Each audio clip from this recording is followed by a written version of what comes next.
Hola, muy buenas tardes. Estamos en una nueva edición de La Mesa, acá en el Mostrador Mercado. Estamos muy bien acompañados junto a Emilio Maldonado, director de la Fundación Iguales. ¿Cómo estás, Emilio? Bien, muchas gracias, Natalia. Emilio, te invitamos a nuestra sección porque queremos conversar un poco de la red de empresas Pride que ustedes como fundación han trabajado, donde varias compañías y compañías importantes del país se han sumado para trabajar en pro de políticas LGTB. Entonces, queremos que nos cuentes un poco, antes de entrar en una encuesta que ustedes realizaron en esta red, que nos cuentes de qué se trata Pride y cómo ha crecido el último tiempo. Sí, la Fundación Iguales creó en el año 2016, en agosto del año 2016, la primera red de empresas cuyo objetivo es trabajar programas de diversidad e inclusión al interior de las organizaciones. Esa red de empresas se llama Pride Connection, que ya cumple, por supuesto, 2 años y que ya le integran casi 50 organizaciones, 48 para ser exacto. Y la verdad es que nosotros veíamos, ¿por qué la creamos?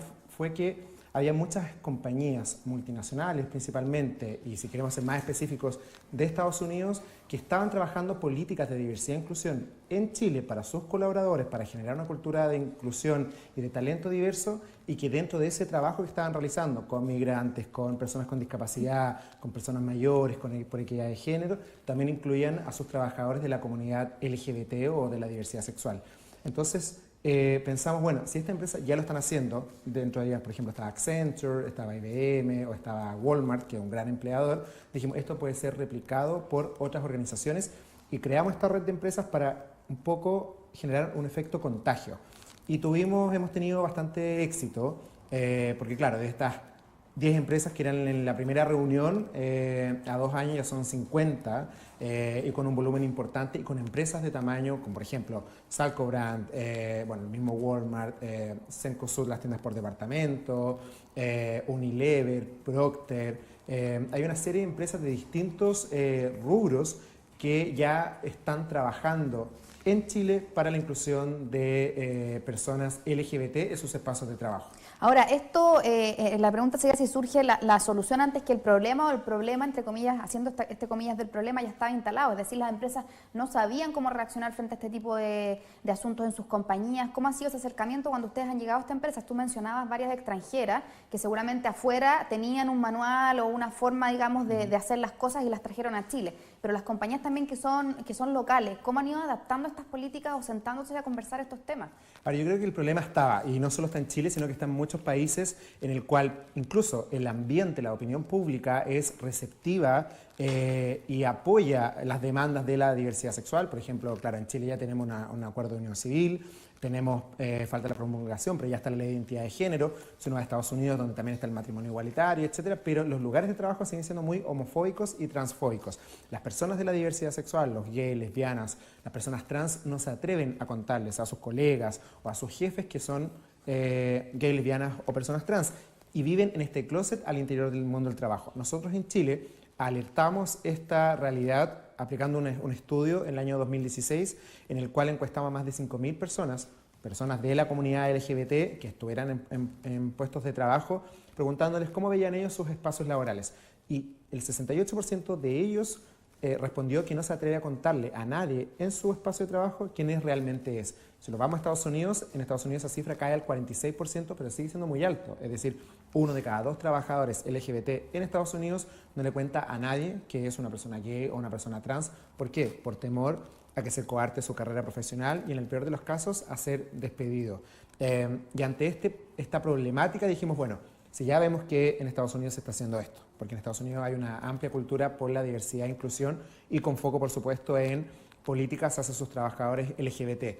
Si las empresas estadounidenses, las empresas gringas lo están trayendo a Chile, ¿por qué no contagiar al resto de las empresas? Y fue ahí que hemos tenido éxito en que otras empresas, también de capitales chilenos, entiendan la necesidad de generar espacios diversos e inclusivos, no solo hacia la diversidad sexual, sino que también hacia las otras diversidades. Chile se está transformando, y por supuesto la fuerza de trabajo en una fuerza de trabajo mucho más diversa.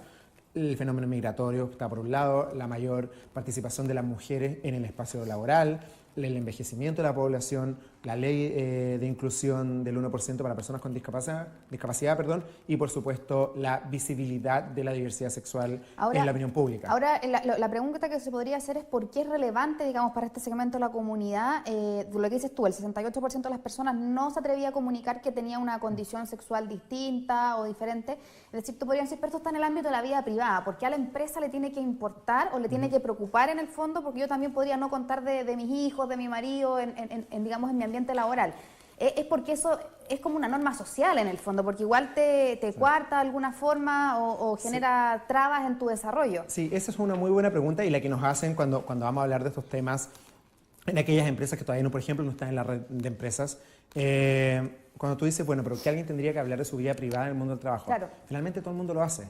Es muy difícil. Yo no conozco todavía ninguna persona heterosexual que no hable de su vida privada en el espacio de trabajo, que diga, hoy el sábado, en el caso, por ejemplo, en tu caso, claro, salí con mi familia. Salí con mi familia, tengo la reunión del colegio de las niñitas, o de que mi invite a tu hijo, matrimonio, no sé. o me casé, aquí está la foto de mi matrimonio, o pongo la foto de mi pareja en el lugar de trabajo, en el fondo pantalla. Todo el mundo lo hace y eso no es tan mal que suceda porque somos personas y no a las 8 de la mañana nos transformamos en un robot que solo produce. Claro.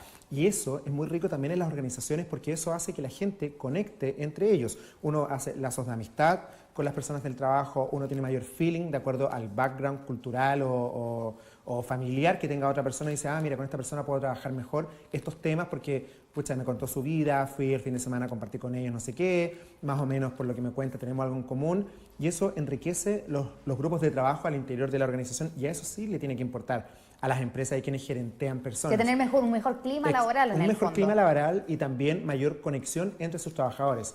Pero las personas de la diversidad sexual eso no lo hacen. La gran mayoría, cuando te decía que este 68%, lo que está haciendo es que no cuenta. El fin de semana, cuando tú le preguntas a alguien, hola, ¿qué hiciste el fin de semana? No, estuvo piola. Se van a tender a aislarse en el fondo de este vínculo. Y hasta ahí llega. No dejan que uno escarme un poco más. Entonces, esas personas comienzan a aislarse. Si uno ve estudios, por ejemplo, de McKinsey a nivel internacional respecto a diversidad, dice que cuando una persona de la diversidad sexual, o un gay, una lesbiana, o una persona trans, decide actuar como una persona heterosexual o cisgénero en su lugar de trabajo, conecta hasta un 39% menos con su equipo de trabajo. Entonces, si yo soy un gerente que quiero que mis proyectos salgan mucho más fluidos, no puedo tener a una persona que esté conectando casi un 40% menos, porque ese equipo de trabajo va a estar debilitado. Se pierde lo que yo quiero trabajo es en que equipo, claro. La gente conecte mucho más, que el engranaje funcione, y para eso tengo que generar ambientes diversos e inclusivos. ¿Dónde hay más resistencia, Emilio? ¿En las jefaturas o entre los mismos colegas cuando la empresa en el fondo, no sé, te cita una charla o se empieza a sumar a estas políticas y te dice, oye, vamos a hablar de estos temas? ¿Qué cosas le inquietan? Y esto es algo mucho más, aclaremos, que es algo mucho más que una empresa, no sé, cambie el uso de sus baños o cambie la política de qué acompañantes pueden ir a la fiesta de fin de año, porque esto es algo cultural que no tiene solamente que ver con esos síntomas. Sí, es difícil identificar en qué sector o en qué segmento del organigrama hay mayor resistencia. Depende mucho del tipo de empresa que sea. Ya. Ahora, donde sí estamos casi seguros, donde hay menor resistencia, es en los cargos de liderazgo. Ya. Los líderes que logran entender que una cultura organizacional diversa es mucho más productiva y por último y también va a ser mucho más rentable para la organización, son los primeros que dicen sí, hay que hacer este cambio cultural. Y hay que apuntar a esos liderazgos para que sean efecto de contagio, algo corporativo en el fondo. Algo corporativo. Donde a veces sí pasa mucho es en los sectores, si uno ve el organigrama, quizás en la base del organigrama, porque también muchas veces, y no en todas las empresas, por supuesto, sino que el tipo de empresa también tiene que ver mucho con el grado de educación de esas personas. Cultural, en el fondo, a menor ¿con qué nivel formación claro, tiene? de educación de las personas, por supuesto que hay un mayor nivel de discriminación o de una aversión a lo distinto. Pero también depende de cada caso. Por ejemplo, el caso de las personas trans.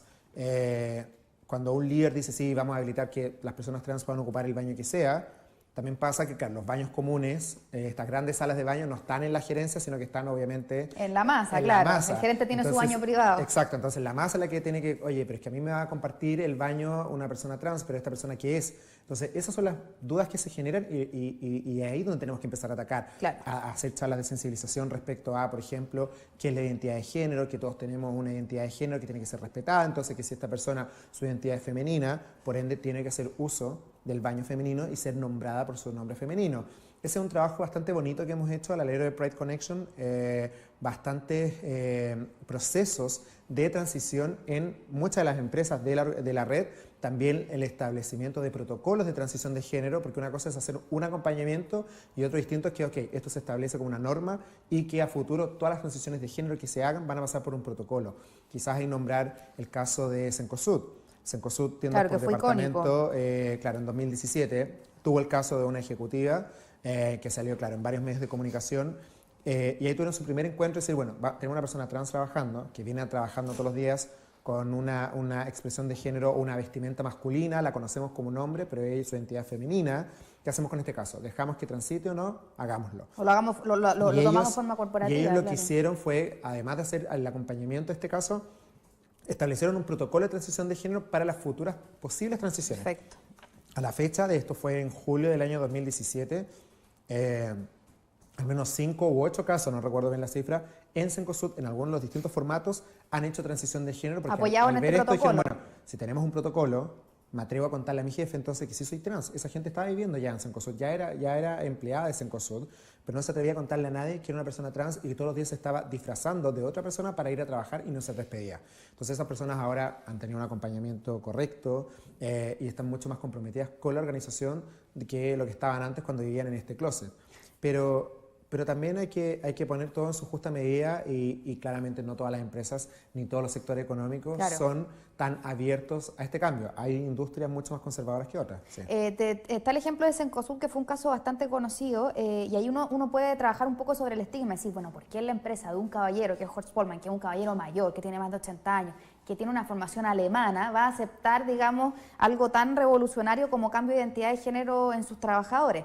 Te iba a decir, eso es como por decir, es como una cosa que es distinta, independiente de los dueños de las empresas, porque por ejemplo en el sector financiero a veces vemos más resistencia, porque está esta chapa como que los hombres de cuello y corbata, los grandes ejecutivos, hay poca presencia femenina, hay menos sensibilidad en algunos sectores, y particularmente te lo pregunto porque la industria financiera en Estados Unidos ha hecho grandes esfuerzos porque se incorporen estas políticas a compañías grandes del mercado.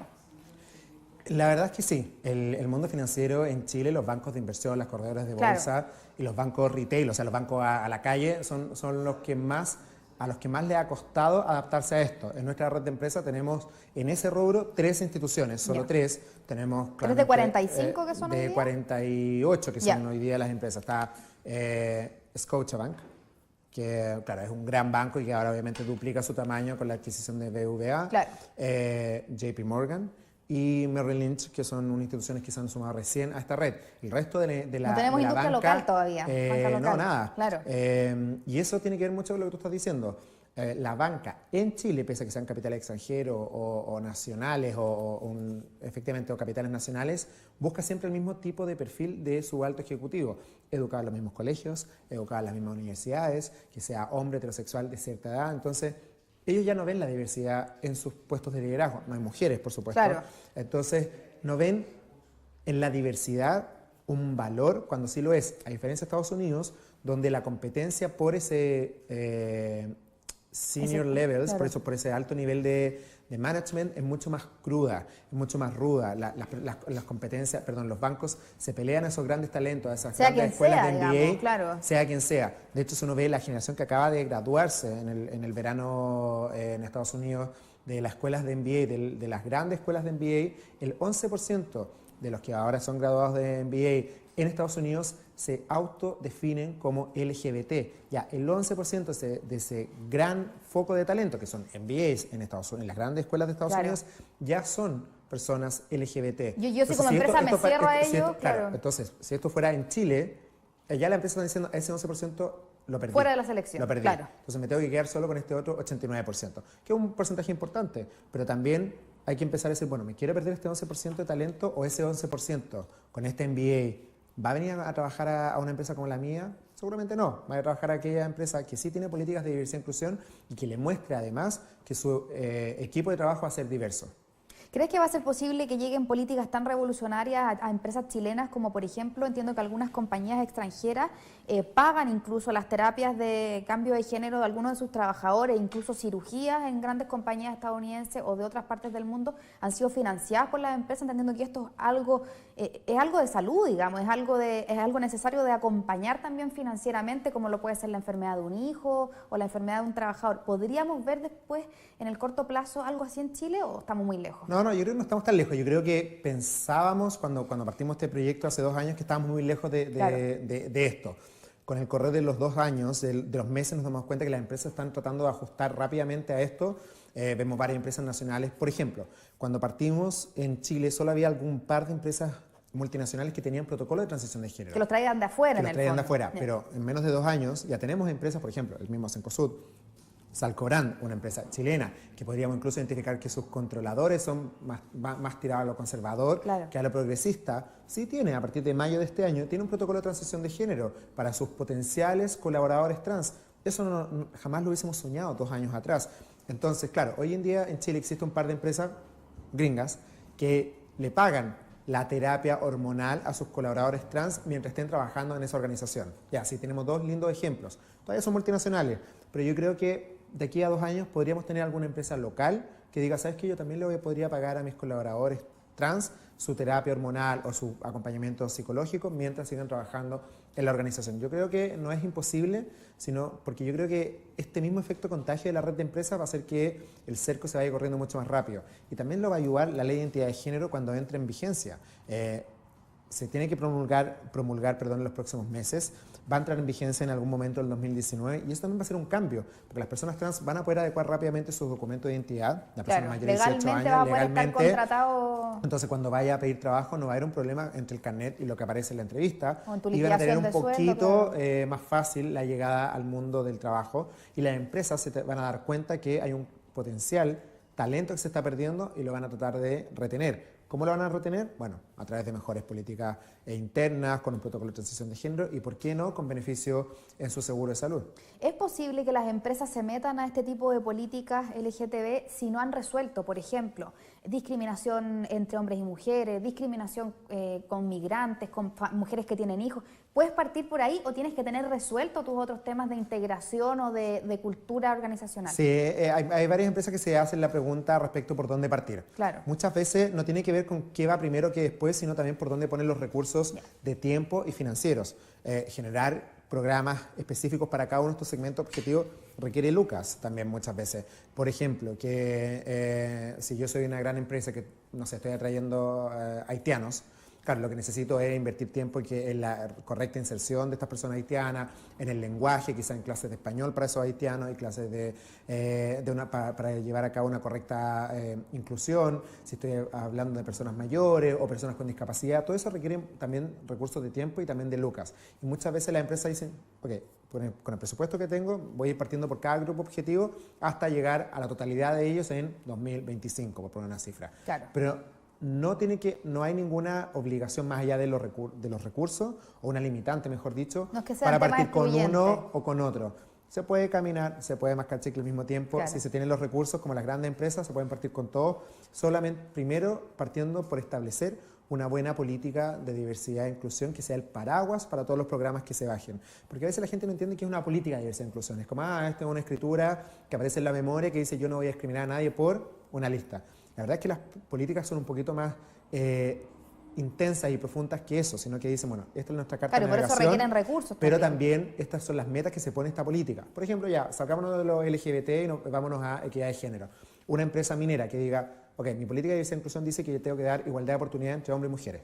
La realidad de la minería en Chile es que el 7%, 8% de la fuerza laboral está ocupada por mujeres. Yo como empresa X quiero apuntar a que el 2030 el 25% de mi fuerza laboral van a ser mujeres. Ok, ¿cuáles van a ser las acciones concretas que voy a hacer esto en el marco de esta política? Voy a sacar mujeres en las escuelas de ingeniería, voy a hacer mentorías para que las mujeres vayan subiendo, voy a padrinar escuelas en Antofagasta para potenciar liderazgo femenino y un largo etcétera que requiere plata, por supuesto. Y eso es una gran política de diversidad e inclusión. Y eso empieza a mover hacia los otros grupos objetivos. ¿Se puede avanzar en todo? Sí. Todo depende de la voluntad y, por supuesto, también de las espaldas que tenga cada organización. Emilio, ustedes trabajaron en una encuesta, en el fondo dentro de la red de Pride, donde le preguntaron a las mismas empresas cuántas de ellas estaban trabajando activamente en cambiar y en flexibilizar su cultura organizacional. Cerca del 72% de ellas les dijo que sí estaba haciendo algo, digamos, por estas políticas. Cuéntanos un poco de la encuesta, qué otros hallazgos importantes realizaron. Sí, nosotros por segundo año aplicamos esta radiografía interna a las empresas de Pride Connection porque cuando se estableció la red en agosto del 2016, lo primero que dijeron esas 10 empresas que estaban ahí fue, en Chile existen redes para todo. Redes para niños, redes para personas con discapacidad, redes para mujeres, redes para migrantes, y un largo etcétera. Pero muchas de ellas caen en que sean desayunos donde la gente comparte buenas prácticas, muestra sus PowerPoint y la gente se va para la casa. Aquí dijeron, estamos un poco aburridos de este tipo de redes, queremos redes que sean desayunos, sí, que sean networking, pero también que se noten avances en las empresas que sean parte de esta instancia.